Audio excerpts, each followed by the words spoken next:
ओम नमो भगवते वासुदेवाय. सार्थ सुबोध ज्ञानेश्वरी. लेखन व वाचन सौ मनीषा भास्कर अभ्यंकर, महाराष्ट्र, मिरज 416410. अध्याय 18. मोक्ष संन्यास योग. आत्म्याचे अलिप्तत्व. ओव्या आहे 304 ते 314. कर्म कोणत्या 5 कारणांकडून घडून येते ते सांगण्याआधी ज्ञानदेव त्या कर्माचा आत्म्याशी संबंध कसा नसतो ते स्पष्ट करत आहेत. तरी सत्यची गा धनुर्धरा, सर्व कर्माचा उभार, हो तसे बाहिर बाहिरा करणी पाचई. तर अर्जुना, खरोखरच सर्व कर्मांची उभारणी या 5 कारणांनी आत्मस्वरूपाच्या बाहेरच्या बाहेर होते. आणि 5 कारण दळवाडे, जी ही कर्मा कारू मांडे, ते हेतुस्तव घडे 5 आधी. आणि ज्या 5 कारणांच्या समुदायाकडून कर्मास सुरुवात होते तीच कारणे हेतू असल्यामुळे ते हेतूही उघड उघड 5 आहेत. येर आत्मतत्व उदासीन, तेना हेतू न उपादान, ना ते अंगे करी संवाहन कर्मसिद्धीचे. या कारणाहून वेगळा जो आत्मा आहे तो अलिप्त असून कर्माच्या उत्पत्तीचे निमित्त कारण अथवा उपादान कारण तो होत नाही, अथवा तो स्वतः कर्म पार पाडण्याचे कामी सहाय्यही करत नाही. तेथ शुभाशुभी अंशी, निफजती कर्मे ऐसी, राती दिवो आकाशी जिया परी. ज्याप्रमाणे रात्र आणि दिवस यांचा संबंध नसूनही ती आकाशात उत्पन्न होतात, त्याप्रमाणे आत्म्याच्या ठिकाणी शुभ अथवा अशुभ प्रकारची कर्मे संबंधाशिवाय उत्पन्न होतात. तोय तेज धुमू, यया वायुसी संगमू, जालिया होय अभ्रागमू, व्योम ते नेणे. पाणी, उष्णता व वाफ यांचा वायूशी संबंध झाला असता आकाशात ढगांची उत्पत्ती होते, पण आकाशाला तर त्या ढगांच्या उत्पत्तीची खबरही नसते. नाना काष्ठी नाव मिळे, ते नावाडेनी चळे, चालविजे अनिळे उदकते साक्षी. अनेक लाकडांनी नाव तयार होते व ती नाव नावाड्याकडून पुढे ढकलली जाते आणि वाऱ्याकडून चालवली जाते. हा सर्व व्यवहार पाण्यात होतो, पण पाणी त्या सर्व व्यवहाराला केवळ आधारभूत असते. का कवणे एके पिंडे, वेचिता अवतरे भांडे, मग भवंडीजे दंडे भ्रमेचक्र. अथवा पृथ्वी एखाद्या चिखलाच्या गोळ्याच्या रूपाने खर्ची पडून ज्या चाकावर तो गोळा टाकला त्या चाकाला दंडाने फिरवले असता ते चाक फिरत राहते व त्यातून मडके तयार होते.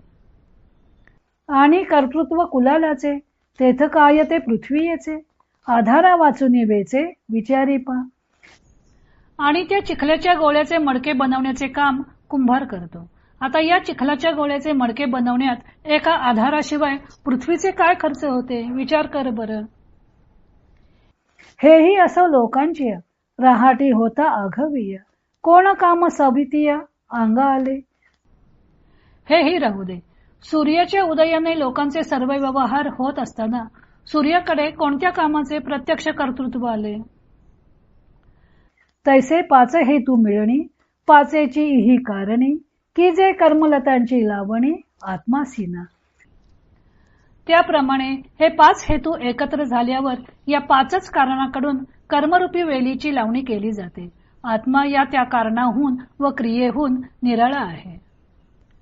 आता त्याची वेगळ आली, 5ही विबंचुगा भली, तू कोणी घेतली मोतीये जैसी. आता ज्याप्रमाणे मोते तंतोतंत वजन करून घ्यावेत त्याप्रमाणे ही 5 कारणे आता तुला निरनिराळी, खुलासेवार आणि बारकाईने सांगतो.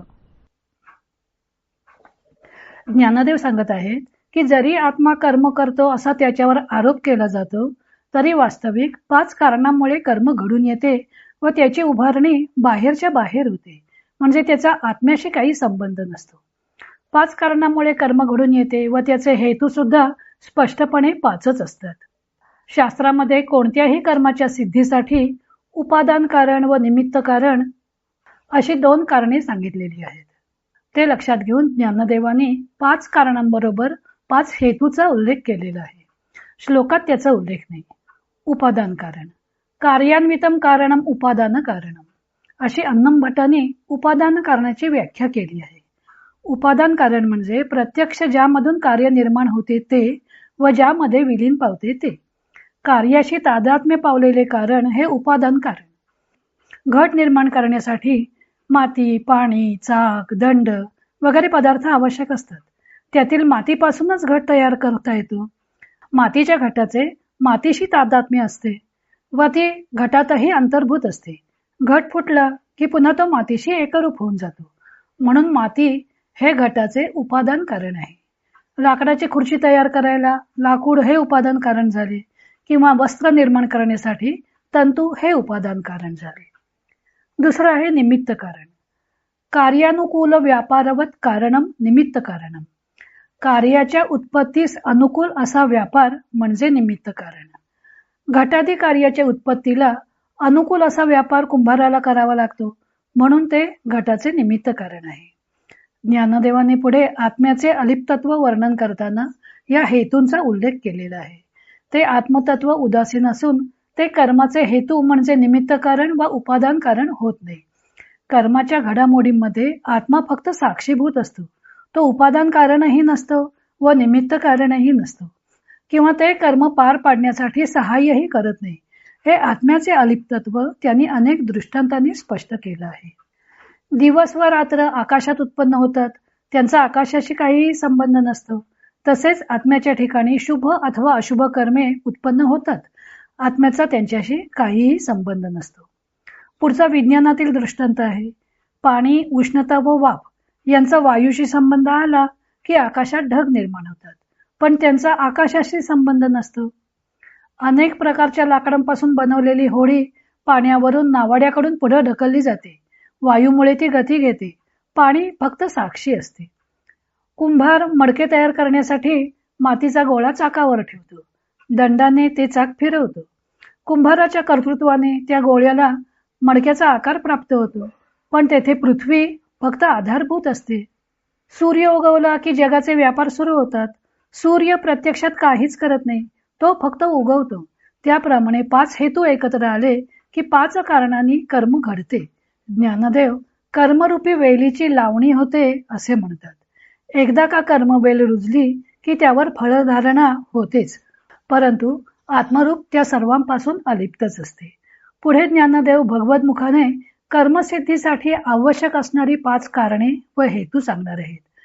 आणि ज्ञानदेव मोती जसे नीट पारखून घ्यावेत तशी भगवंतांनी सांगितलेली 5 कारणे बारकाव्यांसह स्पष्ट करून सांगणार आहेत. तो भाग आपण उद्या पाहू.